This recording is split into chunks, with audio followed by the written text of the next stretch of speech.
امید ہے آپ سب خیریت سے ہوں گے۔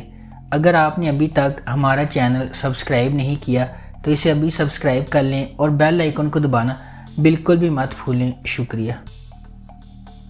نمبر 12، کچھ انکہی۔ ہائیلی اینٹیسپیٹڈ ڈرامہ سیریل کچھ انکہی جدید دور کا اور ہلکے پھلکے مزاج کا ڈرامہ ہے جو پیغامات سے بھرا ہوا ہے۔ اس ڈرامے میں خواتین کے جائیداد کے قانونی اور مذہبی حق، کام کی جگہ پر ہراساں کیے جانے، لڑکیوں پر شادی کے لیے دباؤ ڈالنے، باڈی شیمنگ اور پاکستانی معاشرے میں پائے جانے والے بہت سے مسائل، مزاح اور عقل میں لپٹے ہوئے مسائل پر بحث کی گئی ہے۔ یہ ڈرامہ آغا جان کے آبائی گھر کے گرد گھومتا ہے جہاں وہ اپنی 3 بیٹیوں کے ساتھ رہتے ہیں۔ آغا اپنی بہن کے ساتھ جائیداد بانٹنے کو تیار نہیں ہے۔ ان کی دوسری بیٹی عالیہ گھر کے دعووں کو حل کرنے کے لیے دن رات کام کر رہی ہے۔ ڈرامے میں ایک حیرت انگیز موڑ بھی آتا ہے جب سلمان، ایک اور نوجوان ریئل اسٹیٹ ایجنٹ، کرایہ دار کے طور پر ان کے گھر میں داخل ہوتا ہے۔ نمبر 11، یوں ہی ڈرامے کی کہانی داؤد اور کنیز فاطمہ کی زندگی کے گرد گھومتی ہے۔ داؤد ایک سادہ آدمی ہے، پیشے کے لحاظ سے ڈاکٹر ہے، اور دوسری طرف کنیز فاطمہ عرف کم ایک مضبوط اور کھلے ذہن کی خاتون ہے۔ وہ دونوں ایک دوسرے سے محبت کرتے ہیں اور ان کی زندگی ایک حیران کن موڑ لیتی ہے۔ ڈرامے میں مرکزی کردار مایا علی اور بلال اشرف نے ادا کیے ہیں۔ نمبر 10، تنکے کا سہارا۔ قدر ایک یتیم لڑکی ہے جو اپنی شادی شدہ بہن رومانہ کے ساتھ رہتی ہے۔ رومانہ کی ساس قدر کو پسند نہیں کرتی اور اس سے جان چھڑا لیتی ہے ایک میچ میکر کی مدد سے۔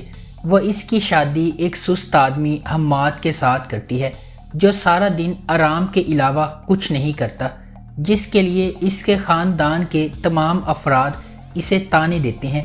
ان کی شادی کے بعد قدر نے محسوس کیا اور اپنی عزت واپس لانے کا فیصلہ کیا۔ کھانا پکانے کی ماہر، وہ حماد کے ساتھ اپنا کیٹرنگ کا کاروبار شروع کرتی ہے اور اسے ایک محنتی اور عزت دار آدمی میں تبدیل کرتی ہے۔ اس سے ان کا رشتہ مزید پروان چڑھتا ہے اور وہ دونوں محبت کرنے لگتے ہیں۔ نمبر 9، مقدر کا ستارہ۔ ڈرامہ مقدر کا ستارہ کی شاندار داستان شادیوں کو غیر ذمہ دارانہ پرورش کے علاج کے طور پر سمجھنے کے معاشرتی مسئلے کے بارے میں بات کرتی ہے۔ کہانی اس وقت شروع ہوتی ہے جب صفدر، ایک پاکستانی امریکی اچھی طرح سے آباد شخص، اپنے بگڑے ہوئے بیٹے کی شادی اپنے دوست کی پڑھی لکھی بیٹی ہادیہ سے کرواتا ہے۔ اب ہادیہ کو اپنی زندگی میں مشکل وقت کا سامنا کرنا پڑتا ہے۔ ڈرامہ اس بات کو بھی بے نقاب کرے گا کہ ایسے حالات میں معاشرہ کس طرح برتاؤ کرتا ہے۔ نمبر 8، نکاح ایک نوجوان لڑکی کی اپنی سماجی اور مذہبی حقوق کے لیے جدوجہد کی ایک طاقتور اور متاثر کن کہانی ہے۔ انوشے ایک خوبصورت نوجوان لڑکی ہے جو اپنے حقوق کے لیے کھڑا ہونا جانتی ہے۔ چھوٹی عمر میں اپنی ماں کو کھونے کے بعد انوشے کو اس کی خالہ امائمہ نے بہت پیار اور دیکھ بھال کے ساتھ پالا ہے۔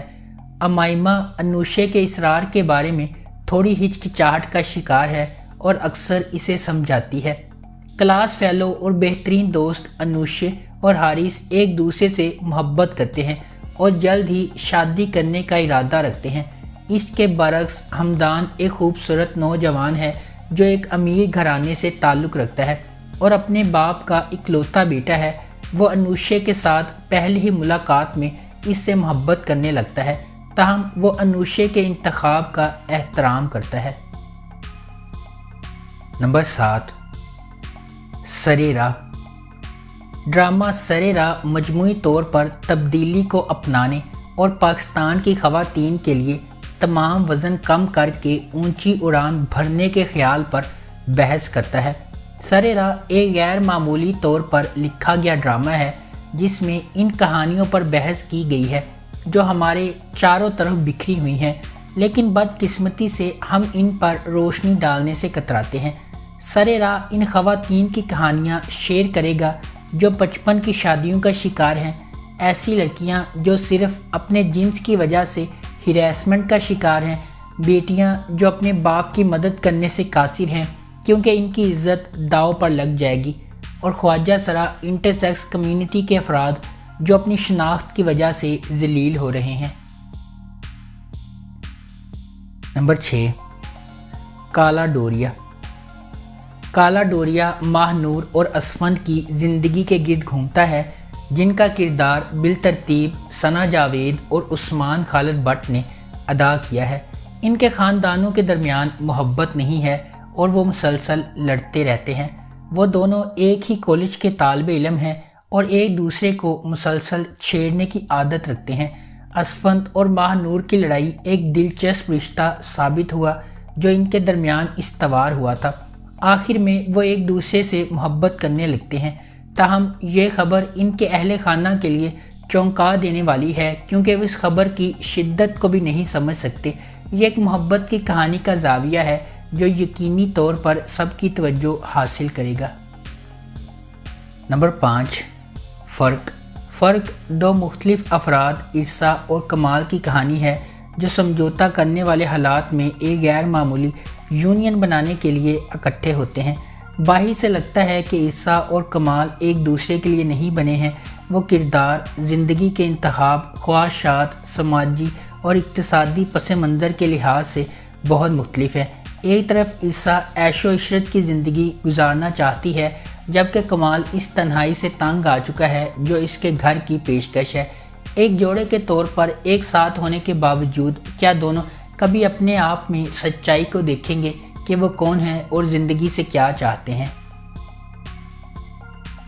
نمبر 4، قلندر ایک لڑکی کے اپنے خدا اور اس کے فیصلوں پر پختہ یقین کی کہانی ہے جبکہ باقی دنیا اسے تکلیف پہنچاتی، بدنام کرتی اور چیلنج کرتی رہتی ہے۔ در عدن ایک نوجوان اور معصوم لڑکی ہے جو اپنے چچا کے خاندان کے ساتھ رہتی ہے۔ کم عمری میں یتیم ہونے کے باوجود در عدن اپنے چیلنجز اور مشکلات کے بارے میں شکایت نہیں کرتی۔ اس کے برعکس تبریز ایک نوجوان اور خوبصورت آدمی ہے جو زندگی میں عظیم چیزیں حاصل کرنے کی خواہش رکھتا ہے۔ اسی محلے میں رہتے ہوئے تبریز کے والدین نے اس کے لیے ایک جیون ساتھی کے طور پر در عدن کو مناسب پایا، تاہم تبریز کی زندگی میں ایک حیران کن موڑ آتا ہے جب ایک امیر گھرانے سے تعلق رکھنے والی سنبل اس سے محبت کرتی ہے۔ نمبر 3، بختاور ایک پرجوش طالب علم ہے جو ایک ایسے خاندان میں رہتی ہے جس میں ماں، ایک معذور بھائی اور ایک بہن ہے۔ اس کا جواری باپ زبردستی اس کی بڑی بہن کی شادی کر دیتا ہے اور خود گھر سے چلا جاتا ہے۔ غربت کی وجہ سے اس کا بھائی مر جاتا ہے جس پر اس کا چچا اس کی شادی اپنے ذہنی معذور بیٹے سے زبردستی کروانے کی کوشش کرتا ہے۔ وہ اپنے چچا کو ایسا کرنے نہیں دیتی اور اپنی ماں کے ساتھ کراچی بھاگ جاتی ہے۔ نمبر 2، مجھے پیار ہوا تھا ماہر، سعد اور اریب کے درمیان لو ٹرائینگل پر مبنی ہے۔ سعد ہمیشہ سے اپنی کزن ماہر سے محبت کرتا رہا ہے، لیکن جب وہ اس کا اعتراف کرنے میں ناکام رہتا ہے تو زندگی ایک مختلف موڑ لیتی ہے اور اریب فریم میں داخل ہوتا ہے۔ تھوڑی سی غلط فہمی کی وجہ سے معاملات ٹوٹنے لگتے ہیں اور محبت کرنے والوں کے درمیان اعتماد ٹوٹ جاتا ہے۔ نمبر 1، تیرے بن۔ میرب ایک پرجوش اور خوبصورت نوجوان لڑکی ہے جو اعلیٰ تعلیم حاصل کرنا چاہتی ہے۔ اس کی پوری دنیا اس کے والدین کے گرد گھومتی ہے اور وہ ان پر سب سے زیادہ یقین کرتی ہے۔ اس کی مضبوط اور پر اعتماد شخصیت اسے اپنے آس پاس کی سماجی ناانصافیوں کے خلاف کھڑا کرتی ہے۔ اس کے برعکس مرتسم کا تعلق ایک طاقتور اور با اثر خاندان سے ہے۔ وہ اپنے خاندان کے اخلاق اور روایات کا احترام اور قدر کرتا ہے اور خاندان کو نیچا دکھانے سے انکار کرتا ہے۔ میرب کی زندگی ایک غیر متوقع موڑ لیتی ہے جب اسے اپنی اور مرتسم کی زندگی کے بارے میں اپنے خاندان کے فیصلے کے بارے میں پتہ چلتا ہے۔ مرتسم کے خلاف میرب کی نفرت ماضی کے ایک خاندانی راز کے طور پر بڑھتی جا رہی ہے۔ اگر آپ کو ہماری یہ ویڈیو پسند آئی ہے تو اسے لائک کریں، شیئر کریں اور ہمارے چینل کو سبسکرائب کرنا بالکل بھی مت بھولیں۔ شکریہ۔